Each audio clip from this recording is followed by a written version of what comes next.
로마서 6장입니다. 신약성경 246페이지입니다.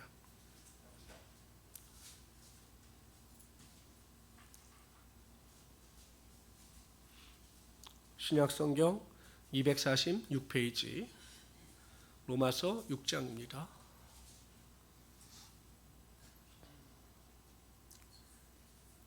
보통 잘 들으십시오. 제가 신학적인 용어로 말씀을 드립니다.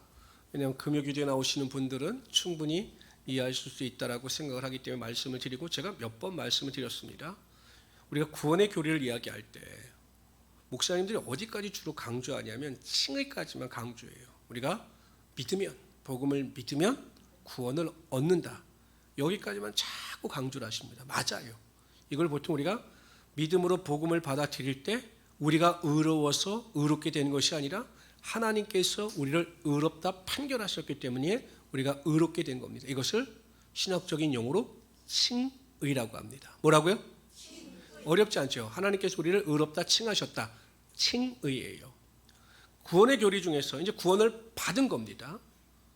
그럼 우리가 구원받은 자가 거룩한 자답게 살아나가는 이 삶의 여정을 성화라고 합니다. 그래서 여러분들이 지금 성화의 과정을 가지고 있는 거죠. 뭐라고요? 성화. 그러니까 구원의 완성, 구원이 언제 완전히 성취되어지느냐? 예수님께서 재림하시고 하나님의 나라가 완성되어질 때, 아니면 우리가 이 땅에서 개인적 종말을 맞이하여 육신의 장막이 무너지고 우리의 영혼이 하나님의 나라에 올라갈 때, 그래서 보통 영화롭게 됐다고 그래서 이것을 영화, 무비가 아니라 영어로 글로리피케이션이라고 해서 영화롭게 되었다, 이렇게 얘기합니다. 우리가 구원을 이야기할 땐 칭의와 성화와 뭐라고요? 영화. 제가 지난 교회에 있을 때는 이걸 설명했어요. 그래서 우리의 구원이 완성된 것이 아니다 했더니 무식한 목사가 저에게 이 칭의의 교리만을 가지고 이야기하는데, 야, 어떻게 신학을 했다는 분이 성화도 모르고 영화도 모를까 이야기해서 제가 설명을 해드린 적이 있는데, 구원을 이야기할 땐 칭의, 성화, 영화. 다시요. 뭐라고요? 다시요. 예, 저는 항상 기대와 소망이 있습니다. 한 달 뒤엔 또 모르실 테니까 다시 하는데, 칭의, 성화, 영화. 제가 이 말씀을 드리냐면 이 로마서는 그 과정을 다 다루고 있는 거예요. 우리가 로마서 1장 2절을 딱 피면 거기서 먼저 복음에 대해서 설명합니다. 복음은 모든 믿는 자에게 미치는 하나님의 의다, 이렇게 이야기하죠. 모든 자에게 구원을 주시는 하나님의 의에 대해서, 복음에 대해서 설명을 합니다.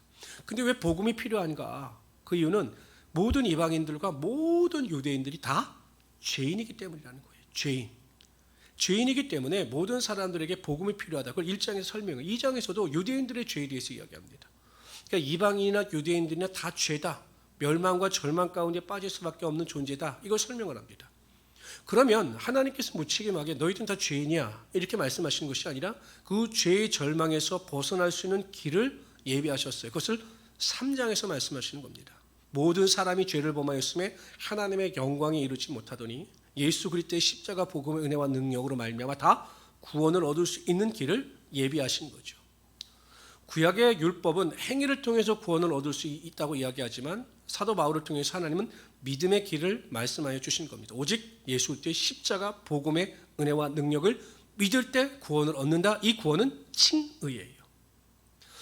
그런데 이제 반대 질문을 하는 거죠. 아니, 아브라함도 그렇고 다윗도 그렇고 율법 시대에 살았는데 그들은 율법을 통해서 하나님께 의롭게 된 자들이 아니냐, 이러한 반문이 나올 수 있음을 알고 사도 바울이 아브라함과 다윗을 예를 들어서 아브라함도 믿음으로 믿을 때 하나님께서 그 믿음을 의로 여기셨다라고 말씀하셔요.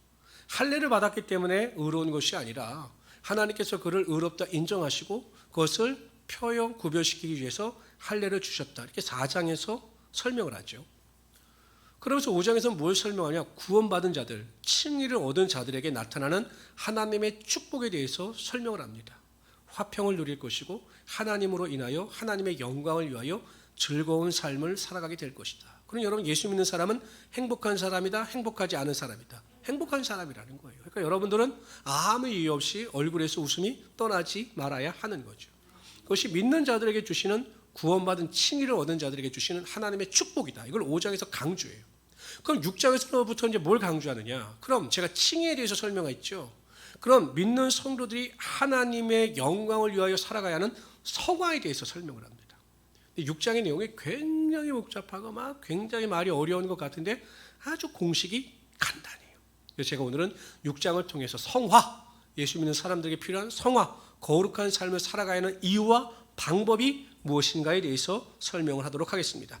우리 1절부터 11절까지 읽읍시다. 다 같이 읽읍시다. 시작. 그런즉 우리가 무슨 말을 하리요? 은혜를 더하게 하려고 죄에 거하겠느냐? 그럴 수 없느니라. 죄에 대하여 죽은 우리가, 이 말은 뭐냐? 5장에서 이제 죄가 많은 곳에 은혜가 넘치는 거죠. 왜냐하면 죄가 많은 사람이 구원을 받을수록 그 은혜가 더 커지는 거니까.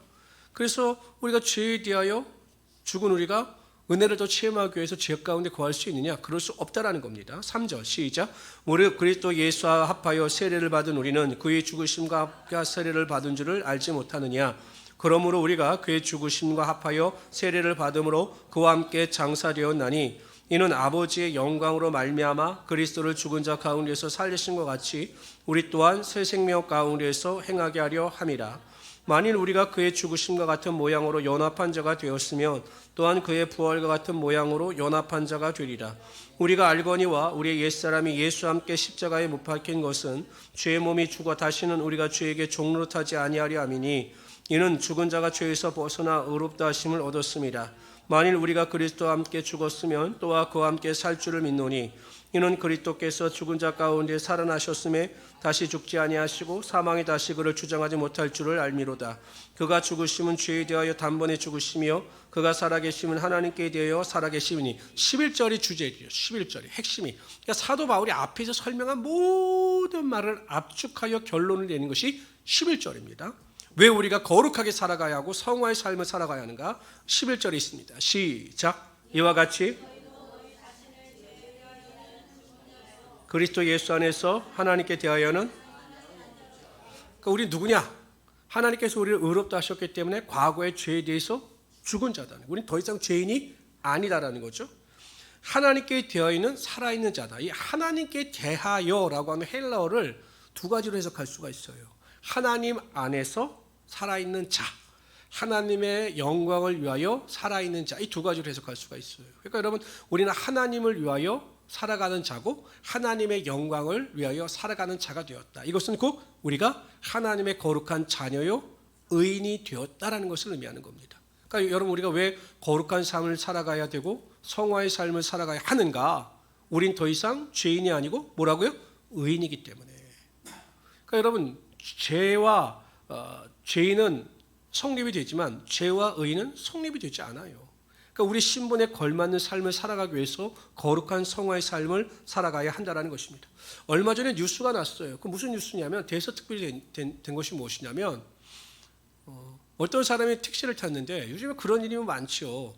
술을 먹고 운전자를 폭행하는 거예요.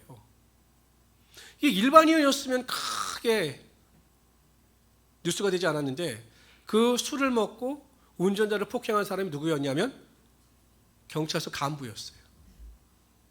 경찰서 간부가 술을 먹고 운전수를 원투 스테이트로 때려버린 거예요. 그러니까 그게 말이 안 되는 거죠. 어떻게 민생의 지팡이가 민생의 방망이가 될 수 있느냐, 이거예요. 그러니까 경찰이면 경찰다워야 경찰이지 경찰답지 않은데 경찰일 수 있느냐, 이런 논리거든요. 우리도 마찬가지라는 거죠. 하나님께서 우리를 의롭다 칭하셨어요. 우리는 죄에 대하여 죽은 자요 하나님 안에서 하나님의 영광을 위하여 살아가는 거룩한 자라는 것입니다. 근데 오늘 핵심이 뭐냐면 여기에요. 동그라미 치실 것이 무엇이냐면 11절에서 여길저다. 여길저다. 그러니까 우리를 하나님에 대하여 산 자, 하나님의 영광을 위하여 하나님 안에서 살아가는 자로 우리 자신을 인식하고 분명히 믿어야 한다는 것입니다. 아시겠어요? 사람은 내가 나를 누구인가로 인식하느냐에 따라 행동이 결정돼요. 요즘에 가정에서 여러분 반려견들 많이 기르시죠? 이 개들이 정체성의 혼란이 와요. 이 개들을 확 이뻐하면 이 개가 서열을 정해요. 가족들 중에서 서열을 정한대요. 1위 누구, 2위 누구, 3위 개, 나, 4위 아버지. 그러니까 내가 사람보다 위에 있다고 생각하면은 이 사기보다 서열 아래에 있는 그 주인을 사람을 무시한다는 거예요. 그러니까 자신을 뭐로 인식하는 겁니까? 사람으로 인식하는 거예요. 그런 개는 어떻게 합니까? 몽둥이로 때리면 안 되고 잘 이렇게 뒤에서 몽둥이 때리면 큰일 납니다. 그러니까 사람도 정체성이 중요해요. 사람들도 가만히 보면 저는 이게 목사라고 하는 정체성이 있기 때문에 여러분 그래도 행동을 조심하는 거죠. 어디 운전할 때도 그렇고 항상 조심하는 이유가 무엇이냐면 혹 실수할까 봐. 목사니까 조심해야 이런 정체성이 있어요. 다윗과 이스라엘 백성들과 그의 부하들이 결정적인 순간에 처했을 때 자기를 어떻게 인식하느냐에 따라 행동이 결정되어지는 사건이 있었어요. 그것이 무엇이냐면 사울 왕을 죽일 기회가 있었습니다. 우리가 지금 사무엘상을 살펴보고 있는데 이스라엘 백성들과 그 다윗이 굴에 숨어 있을 때 사울 왕이 너무 급하니까 용병을 보러 들어왔었죠. 그때 부하들이 뭐라고 이야기하냐면 하나님이 주신 기회다. 그렇죠. 우리가 상식적으로 생각할 때 이게 하나님이 주신 기회잖아요. 그런데 다윗은 아니라고 이야기해요. 하나님의 뜻은 하나님의 기름은 자는 하나님이 심판하신다. 이게 하나님의 원칙이고 하나님의 뜻이다. 이렇게 이야기를 합니다. 두 번째는 십광야에 다윗이 숨어있다는 소식을 듣고 또 옵니다. 다윗이. 사울 왕이. 그래서 진을 치고 천막에서 자고 있을 때 다윗이 들어가요. 그런데 성경에 보면 하나님께서 그 모든 자들을 잠들게 하셨다라고 이야기를 하거든요. 근데 거기서도 보면 그 아비새라고 하는 부하가 쫓아갔는데 봤거든요. 한번. 절대 다윗은 사울을 못 죽인다 이걸 알았어요. 그랬더니 이 아비새가 하는 말 창을 나에게 달라고. 내가 한 번이면 죽일 수 있다. 그러니까 왕의 손에 피를 묻힐 필요 없고 내가 하겠다. 이야기를 하니 그때 또 거부하죠. 아니다. 이건 하나님의 뜻이 아니다. 하나님께 속한 자, 하나님의 영광을 위하여 살아가는 자들은 분명히 하나님의 뜻을 알아요. 그래서 이것이 아무리 나의 삶에 유익이 된다 할지라도 그 유익을 쫓아 살아가는 것이 아니라 하나님의 뜻을 쫓아 살아가게 되어 있다는 것입니다. 에베소서 4장 22절부터 24절에 보면 이렇게 말씀하십니다. 시작. 너희는 유혹의 욕심을 따라 썩어져가는 구습을 따르는 옛사람을 벗어버리고 오직 너희의 심령이 새롭게 되어 하나님을 따라 의와 진리의 거룩함으로 지으심 받은 새 사람을 입으라. 그러니까 여러분 우리는 혼 사람입니까? 새 사람입니까? 새 사람이 죄인입니까? 의인입니까? 그런 정체성을 가지고 나는 하나님의 자녀다라는 그 정체성, 이것이 하나님에 대하여 산 자로 여기는 자의 삶의 모습이라는 것입니다. 근데 자꾸 우리는 내 자신을 그렇게 생각하지 않아요. 내가 얼마나 대단한 사람이고 얼마나 중요한 사람인가를 잘 모르기 때문에 우리의 행동이나 행위가 엉망이 되는 거죠. 꼭 기억하십시오. 나는 하나님께 대하여 거룩한 자다. 하나님의 자녀다. 이러한 정체성을 가지고 죄를 멀리하시고, 그러니까 여러분들과 죄는 어울리지 않는 거예요. 의로운 자이기 때문에 항상 거룩한 길을 걸어갈 수 있는 우리 성도들이 되시기를 주님의 이름으로 축원합니다. 12절부터 23절은요. 그럼 성화, 내가 거룩한 자로 여기는 것이 성화의 첫 번째 출발점이었다면 구체적으로 우리가 어떻게 성화의 삶을 살아갈 수가 있는가에 대한 설명을 하고 있는 겁니다. 12절부터 23절까지 읽도록 하죠. 읽습니다. 시작. 그러므로 너희는 죄가 너희 죽을 몸을 지피하지 못하게 하여 몸의 사욕에 순종하지 말고 또한 너희 지체를 불의의 병기로 죄에게 내주지 말고 오직 너희 자신을 죽은 자 가운데 다시 살아난 것 같이 하나님께 드리며 너희 지체를 의의 무기로 하나님께 드리라. 죄가 너희를 주장하지 못하리니 이는 너희가 법 아래 있지 아니하고 은혜 아래 있습니다. 그런즉 어찌하리요? 우리가 법 아래 있지 아니하고 은혜 아래 있으니 죄를 지으리요? 그럴 수 없느니라. 너희 자신을 종으로 내주어 누구에게 순종하든지 그 순종함을 받는 자의 종이 되는 줄을 너희가 알지 못하느냐? 혹은 죄의 종으로 사망에 이르고 혹은 순종의 종으로 의에 이르느니라. 하나님께 감사하리로다. 너희가 본래 죄의 종이더니 너에게 전하여 준 바 교훈의 본을 마음으로 순종하여 죄로부터 해방되어 의에게 종이 되었느니라. 너희 육신이 연약함으로 내가 사람의 예대로 말하노니 전에 너희가 너희 지체를 부정과 불법에 내주어 불법에 이르는 것 같이 이제는 너희 지체를 의에게 종으로 내주어 거룩함에 이르라. 너희가 죄의 종이 되었을 때에는 의에 대하여 자유로웠느니라. 너희가 그때 무슨 열매를 얻었느냐? 이제는 너희가 그 일을 부끄러워하나니 이는 그 마지막이 사망임이라. 그러나 이제는 너희가 죄로부터 해방되고 하나님의 종이 되어 거룩함에 이르는 열매를 맺었으니 그 마지막은 영생이라. 죄의 삭은 사망이요 하나님의 은사는 1절에서 11절까지가 원론적인 이야기였다면 12절부터 23절까지는 개론입니다. 아주 자세히 자세하게 어떻게 우리가 성화의 삶을 살아갈 수 있을 것인가에 대하여 말씀하고 있습니다. 첫 번째로 성화의 삶을 살아가기 위해서는 탐심을 쫓아 살지 말라라는 거예요. 탐심. 12절 읽어봅시다. 12절 다 같이 읽어봅시다. 시작.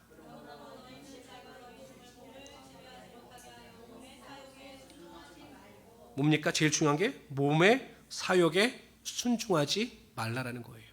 이게 무엇이냐? 탐심을 쫓아 살지 말라. 육신의 정욕과 안목의 정욕과 이생의 자랑을 쫓아 살지 말라. 세상의 즐거움을 쫓아 살지 말라라는 것입니다. 여러분, 우리는 육신의 소욕대로 살아가면 짓는 것은 죄밖에 없어요. 그렇잖아요? 참 이상합니다. 사람들은 가르쳐주지 않아도 죄는 그냥 알아서 저질러요. 애들도 보면 거짓말 가르쳐주지 않아도 알아서 거짓말합니다. 그리고 이상하죠? 악한 것은 배우기가 쉬운데 선한 것은 배우기가 굉장히 어려워요. 그러니까 우리 몸 자체가 이 죄에 대해서 기억하는 거죠. 그래서 우리의 탐심을 저버리라는 것입니다. 모세가 애굽 왕궁에 들어가 살게 되죠.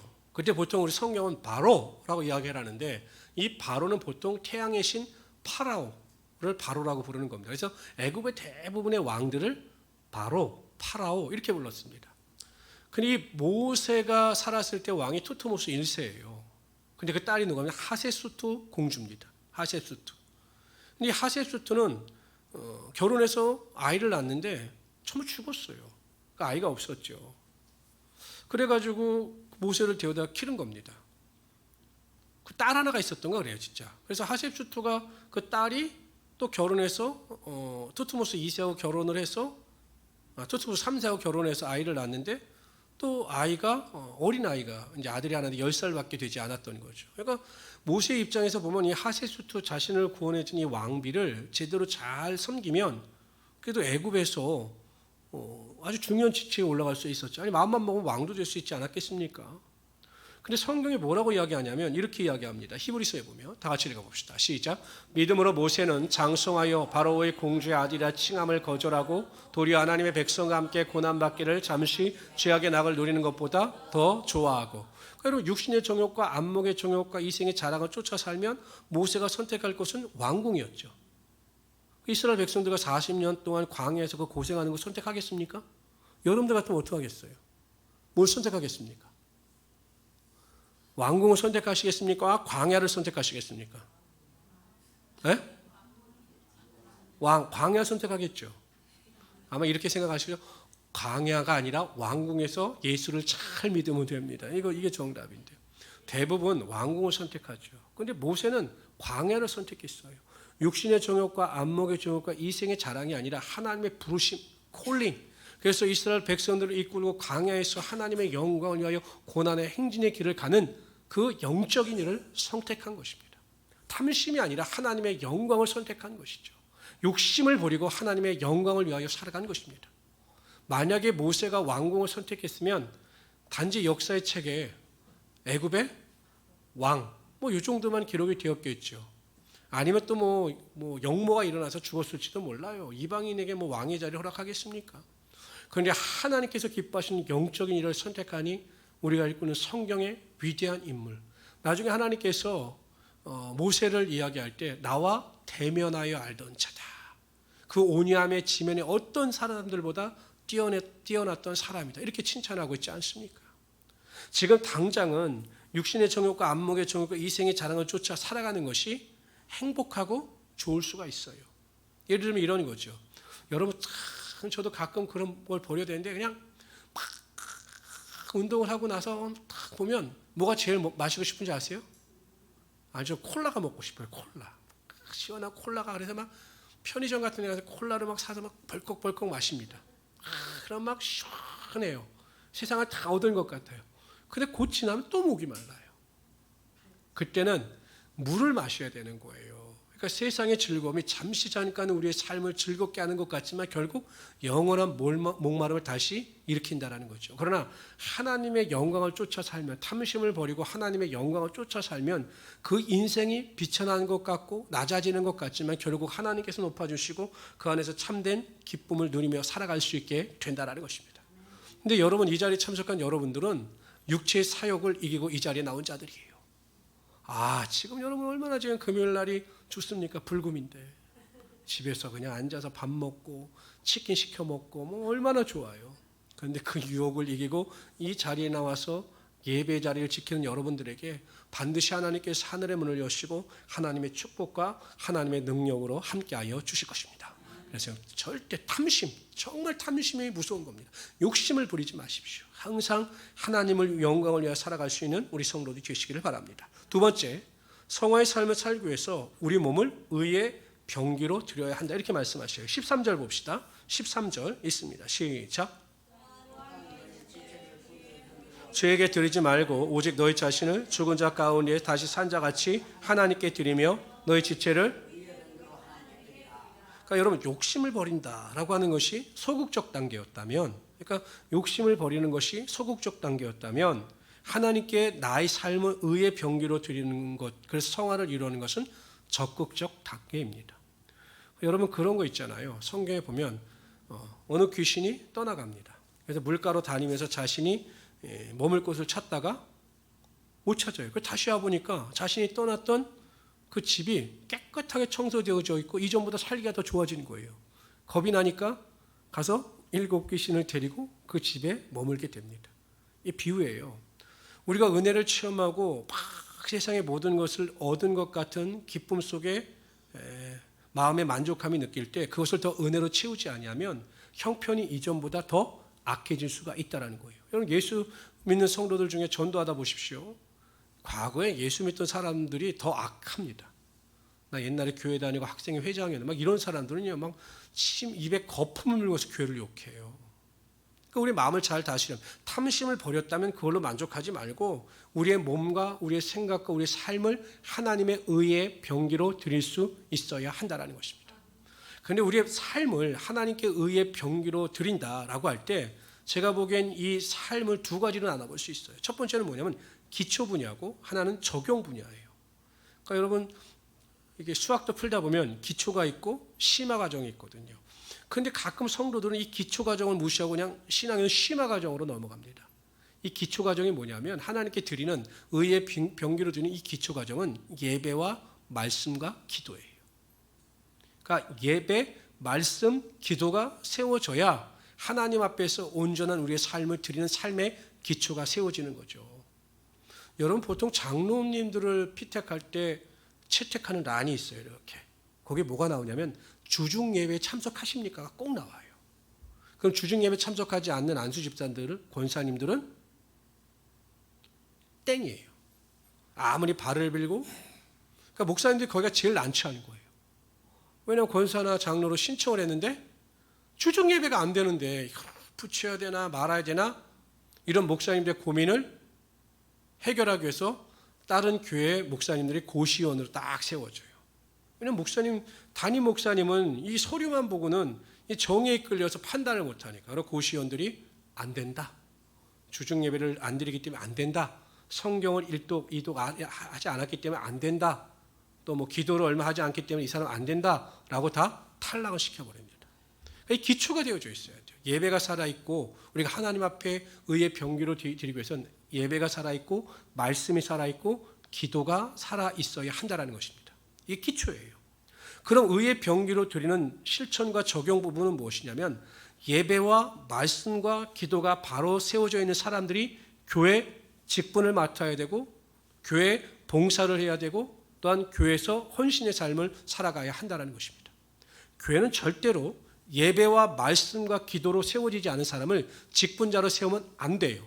아무리 그 사람이 헌금을 뭐 1억, 2억, 100억은 좀 말이 틀려질 수도 있겠네요. 뭐 한다 할지라도 절대 그 사람이 예배와 말씀과 기도가 세워지지 않으면 직분자로 세우면 안 되는 거예요. 저는 우리 모든 성도님들이 이 기초 적용 과정, 그래서 나의 삶을 하나님께 온전히 드림으로 말미암아 하나님께서 기뻐할 수 있는 하나님의 삶을 살아가시는 우리 성도들 되시기를 주님으로 축원합니다. 우리의 몸이 이 세상에서 썩어 없어지기보다는 하나님을 위하여 헌신하여 살아감으로 우리의 몸이 닳아 없어질 정도로 하나님을 위하여 살아갈 수 있는 우리 성도들이 되시기를 주님으로 축원합니다. 그러면서 사도 바울은 이 성화의 삶을 살아가는 자들에게 어떤 축복과 어떤 은혜가 임하는가에 대해서 다시 한번 설명을 합니다. 읽어봅시다. 22절이에요. 참 여기에 소망이 있습니다. 22절 시작. 그러나 하나님께 종이 되어 거룩함에 이르는 열매를 맺었으니 그 마지막은 영생이라. 영생이에요, 영생. 근데 여러분 이 영생도요, 이게 질이 다릅니다. 질이 달라요. 그냥 구원을 얻는 자들이 있어요. 구원. 생각해 보세요. 예수님께서 십자가에 달려 돌아가실 때 한 강도는 무슨 우편이라고 이야기해요. 정확하게는 잘 몰라요. 한 강도는 구원을 받았죠. 그렇죠? 나와 함께 너가 낙원에 이를 것이다 라고 말씀을 하셨습니다. 구원을 얻었습니다. 근데 이 강도에게 상급은 있었을까요? 없죠. 구원을 얻을 수 있는 기회와 참 운 좋은 사람이지만 하나님 나라에 상급은 없어요. 영생은 얻었지만 상급은 없어요. 그런데 고린도전서 3장 8절에 이렇게 말씀하십니다. 시작. 심는 이와 물주는 이가 한 가지이나 각각 자기가 일한 대로 자기의 상을 받으리라. 그러니까 물을 주는 것이나 심는 자나 똑같은 하나님의 일이에요. 누가 중요하고 누가 뭐 중요하지 이게 구별이 없어요. 그런데 중요한 것은 내가 하나님을 위하여 일을 하면 그 일한 대로 하나님의 상급을 받는다라는 것입니다. 그럼 다시 읽어봅시다. 22절 다시 읽읍시다. 시작. 그러나 이제는 너희가 죄로부터 해방되고 하나님께 종이 되어 거룩함에 이른 열매를 맺었으니 성화의 열매를 맺은 자들, 하나님의 말씀대로 이 땅에서 거룩함과 의로움을 쫓아 하나님의 영광을 구한 자들에게는 어떤 영생이냐? 우리에게 삶에 세상이 줄 수 없는 충만한 영생의 기쁨이 반드시 임하게 된다는 것입니다. 사도 바울이 뭐라고 고백합니까? 내가 달려갈 길을 마치고 믿음을 지켰다. 선한 싸움을 싸우고 달려갈 길을 마치고 모든 믿음을 지켰다. 이제는 나를 위하여 하나님께서 의의 면류관을 예비하셨다. 영생을 얻고 그 영생의 선물이 있기 때문에 하나님 나라의 소망이 있는 것입니다. 우리가 이 세상을 거룩하게 살아가면 손해보는 것 같겠지만 결국 하나님께서 그 거룩함의 열매에 맞는 영생의 축복의 선물, 더 큰 상급의 선물을 우리에게 허락하여 주신다는 것입니다. 그런 믿음을 가지고 이 땅에서 하나님의 뜻대로 성화, 거룩함의 열매를 맺어갈 수 있는 우리 귀한 성도들이 되시기를 주님의 이름으로 축원합니다. 잘 생각하셔야 됩니다. 천국 가셨는데 갔는데 막 임남이 원산이 막 엄청난 면류관을 막 갖고 다니시는데 막 어떤 사람은 면류관이 하나도 없어서 부끄러워하고 이렇게 당하지 않도록 이 땅에서. 근데 제가 보기엔 오늘 이 예배에 참석한 여러분들에게 반드시 하나님께서 기억하시고 하나님의 큰 선물로 축복하여 주실 겁니다. 기도합시다. 주시 하나님 정말로 감사합니다. 오늘도 하나님께서 우리를 사랑하여 주시어서 하나님께서 기뻐하시는 귀한 예배의 자리에 나와 하나님께 믿음으로 기도하며 하나님의 말씀을 듣고 하나님을 찬양할 수 있도록 도와주시는 은혜를 감사합니다. 하나님 이 시간 우리가 하나님 앞에 믿음으로 기도합니다. 하나님을 찬양합니다. 하나님 찬양하고 기도할 때마다 우리의 기도의 문이 열리게 하여 주시옵소서. 입술이 열리게 하여 주시옵소서. 성령 성화의 삶을 살아가는 자들이 다 되게 하여 주시옵소서. 하나님께서 기뻐하시는 삶을 살아가는 자들이 다 되게 하여 주시옵소서. 죄에 대하여 죽은 자로 여기게 하여 주시고 하나님의 의로 말미암아 산 자로 된 것을 믿고 그러한 능력 가운데 승리케 하여 주시옵소서. 감사하며 예수님의 이름으로 기도드리옵나이다. 아멘.